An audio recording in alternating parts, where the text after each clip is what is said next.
Hello, folks. Hello. Happy St. Patty's Day. I thought yesterday was St. Patty's Day. I guess I got drunk for nothing. I have to get drunk twice in a day. Twice in 2 days in a row. Just kidding. I don't get drunk. I don't care about alcohol. Let's see. Where am I?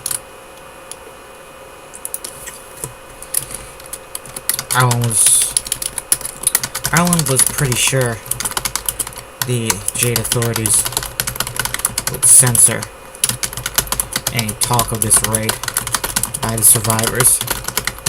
Would probably be bad for morale back home to know about this. Back home, I was sure that news of the defeat of this disaster would get around the Jade people, despite censors. You knew because it happened back in the last war. People always got word. Crimea was a xenocracy and not a police state. But news of defeats on the battlefield were still suppressed. Despite this, word got around. And it was the same in Albion and Bledka and the other authoritarian regimes.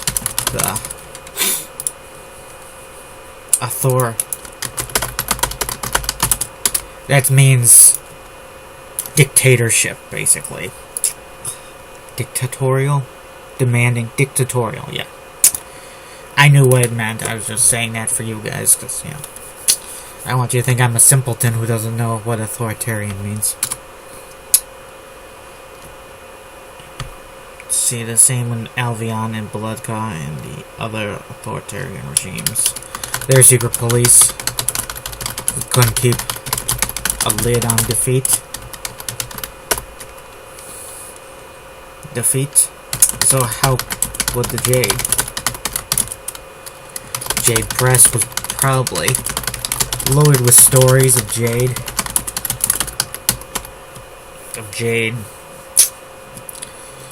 victories in far off theaters. At the same time that masses of Jade coffins were being brought home, were being shipped home. Of the victories were so grand and total in nature. Grand and total, is that the same thing? Entirely overall.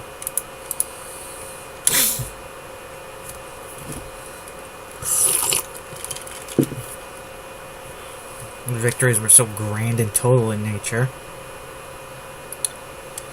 How come so many Jade soldiers were being shipped home in boxes? Ireland knew the Jade. Bledka had the same issue. It had been the same with the Bledkans and... Nah, I already said that. Those wars became very... when the Germans and the other guys started losing the war, it became very, very bloody. Like, war of attrition. I think they said like 6 million German soldiers got killed in World War II, which is quite a lot. I think that's much more than how many were lost in the last war. I'm not sure how many civilians died, but what did they say? Like, for every soldier killed, it was like 5 civilians. So I don't know what that means. Germany lost. No, they definitely didn't lose 30 million people. That would have been. They would have been still. That would have been more than Russia lost, for God's sakes. I guess Germany was one of the factions of that war, countries that war, inflicted a lot more death and suffering than they received. Although they still definitely suffered. I have to give them that at least. But they didn't. It wasn't like they escaped the war unscathed. You know what I mean? Let's see. How long are we going to stay up here? He asked Arlen.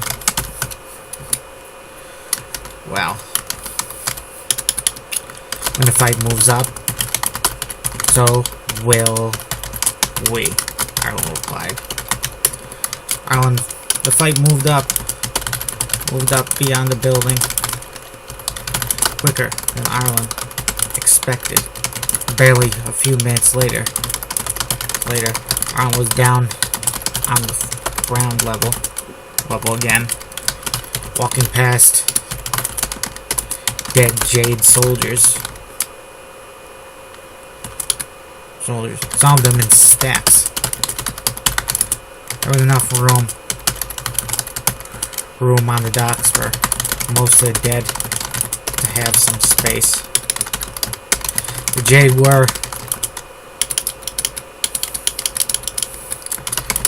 were funneling more reinforcements into the fray, including a lot of combat unit men. These weren't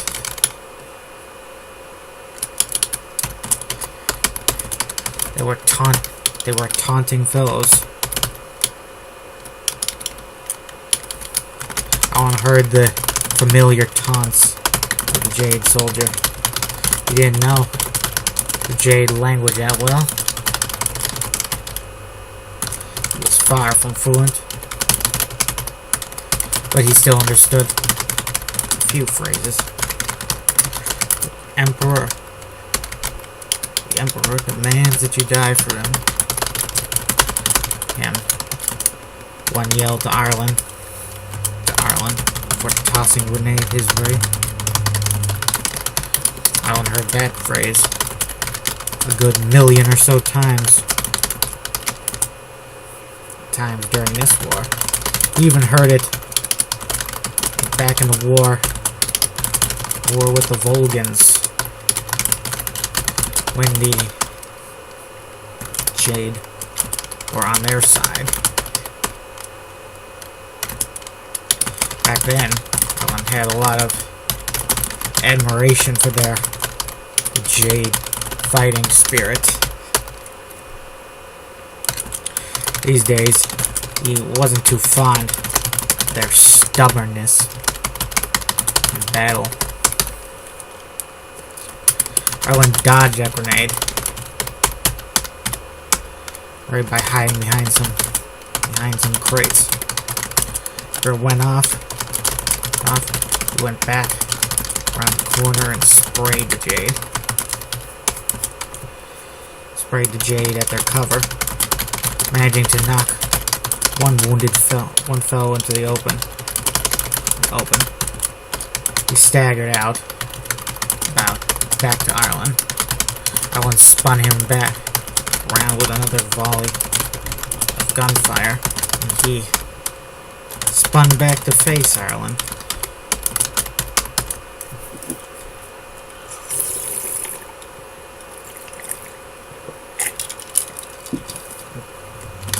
Dropped backwards.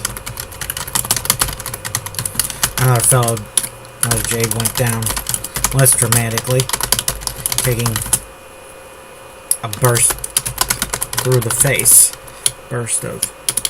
6mm burst through the face.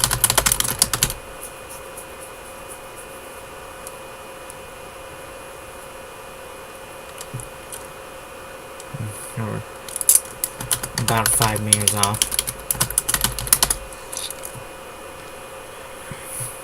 Crate cover. Should I be spicing it up? Should I have one of those guys use one of them crane things to, with the big hook on the end to, like, fall down and crush some people? Or would that be too cliched? Remember that guy in Tomb Raider Chronicles kept trying to smash me with one of those hooks. I was glad when that cutscene where Laura gunned him down like a dog. And Lara Croft, she's the original version of her before they did the 2 reboots. Yeah, there were 2 reboots. 2 of them so far. Yeah,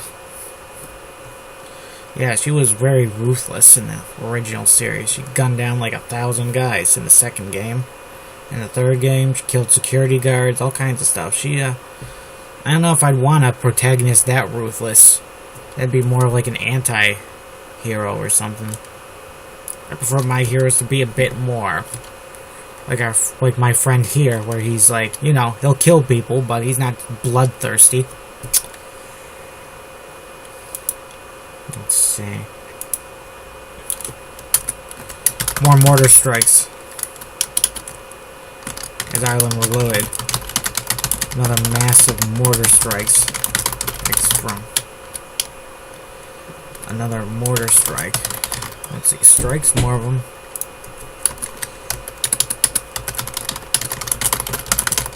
Volley of other mortars. I thought about maybe changing the name of a mortar to Striker, but I think I might have changed enough names. I have alternate names in this universe for like ghosts, goblins, all kinds of crazy things. I decided I can still call them guns and firearms. I deleted the name I came up with for guns, which is Ton, I think. Sounds almost like a caveman thing, like what a caveman would call a gun if it fell back through time and landed in his lap. Imagine a caveman with a gun. He'd probably rule the world until he ran out of bullets for that gun, and then it'd be like, ooh, whoa, I'm in a bit of trouble. I'm in a bit of trouble now. There's no way they're gonna be able to make bullets for a gun back in BC times. No technology for it. You can't take a bullet and chisel it out of stone. You need gunpowder, all that stuff they didn't have back then. The island below it, what the hell is gunpowder made of? Did I say gunpowder or gunpower? Gunpower sounds pretty like a good alternate name for gunpowder. It'd be faster to write because you don't have the D to worry about. So another mortar from Helga delivered death to another dozen Jade. Jade ahead of him. Half of them were vaporized. The other half went flying through the air, almost in Ireland's direction. Some in Ireland direction. They dropped close to him, and smoking. Some missing limbs. I want to kick one over. One onto his back. I saw his blank expression. Blank death expression. What do you think the pain of being dead feels like, folks? If dead people could feel pain, I don't know. It'd probably feel very bad.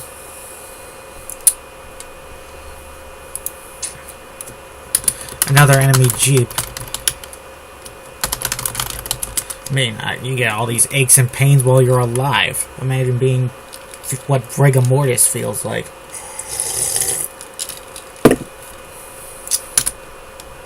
You like that Return of the Living Dead. That's the scariest stuff from Return of the Living Dead. The idea that when you're dead, you just feel pain and you're in the dark forever. Good movie, I recommend it.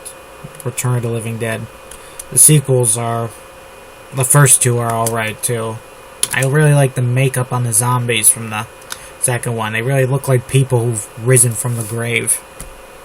Oh, they're kind of weird colors. Like, I mean, do people really turn purple and blue and green after they're dead and in the ground? I guess they would turn yellow if they were like skeletalized. I don't think you just turn into a white skeleton after you decompose away, because that would be like a clean skeleton, like you'd see in a medical school. You know what I mean? That wouldn't make sense. Also, it doesn't make sense the zombies having eyeballs, because when you die, like the first thing that rots is your eyes. So those zombies from Return of the Living Dead would be all blind.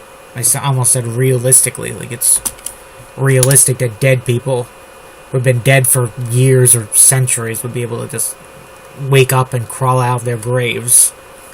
They'd have no muscle. Their bodies would be just like slime.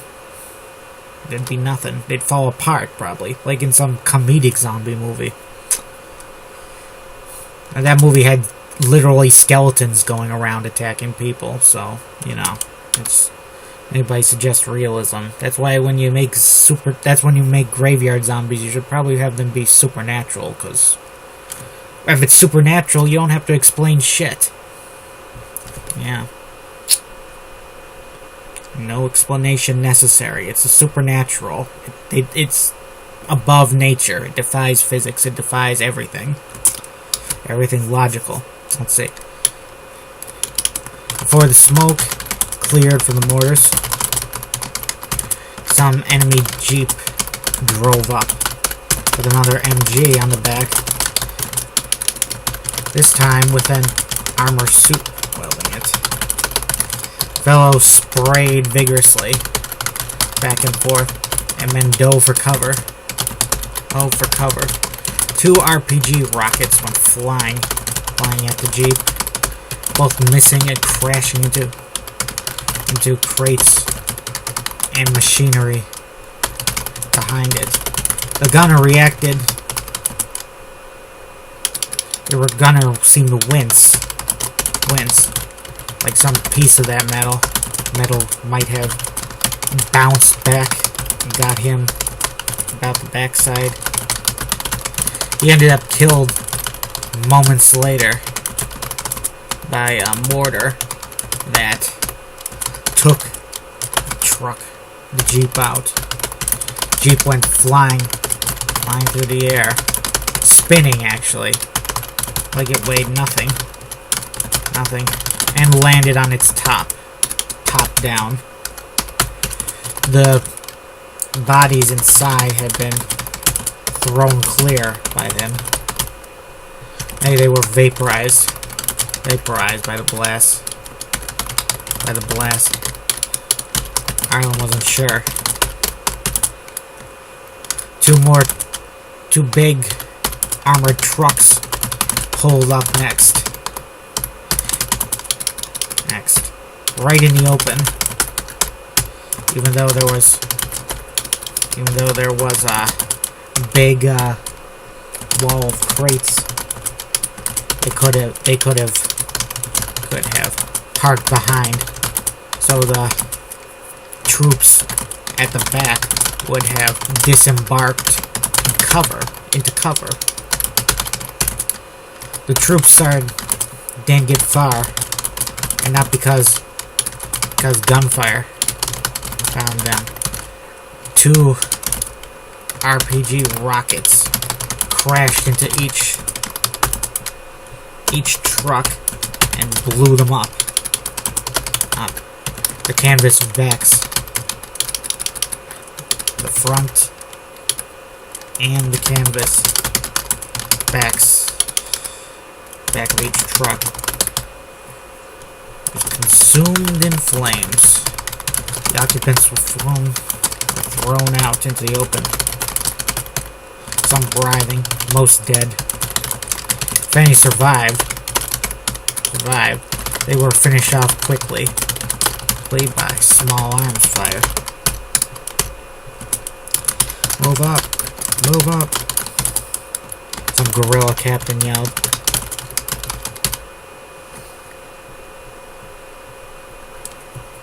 Let's see.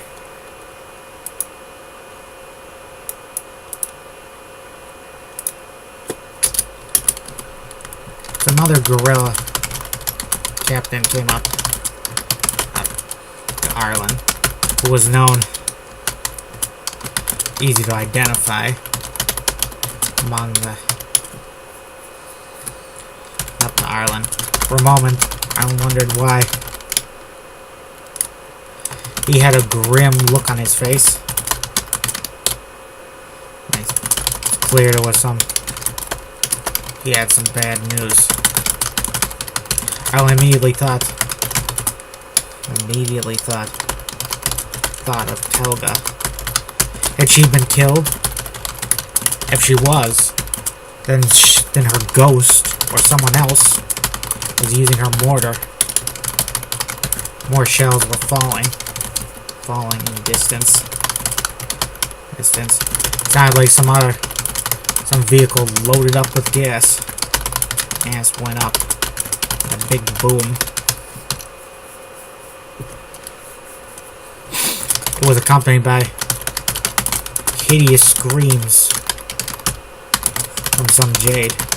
I want to imagine if you were the sort of person terribly wronged by the Jade for years, and hearing him scream like that would bring some joy to your heart. Yeah. Can imagine people being abused and bullied in an occupation for years, maybe even relatives getting killed, and then you see the occupier getting mowed down and blown up and burned up. Must be a morale booster. Okay, folks, I'm signing off here. Have a nice day, all. Maybe next week, maybe tomorrow, we'll find out what the grim news is.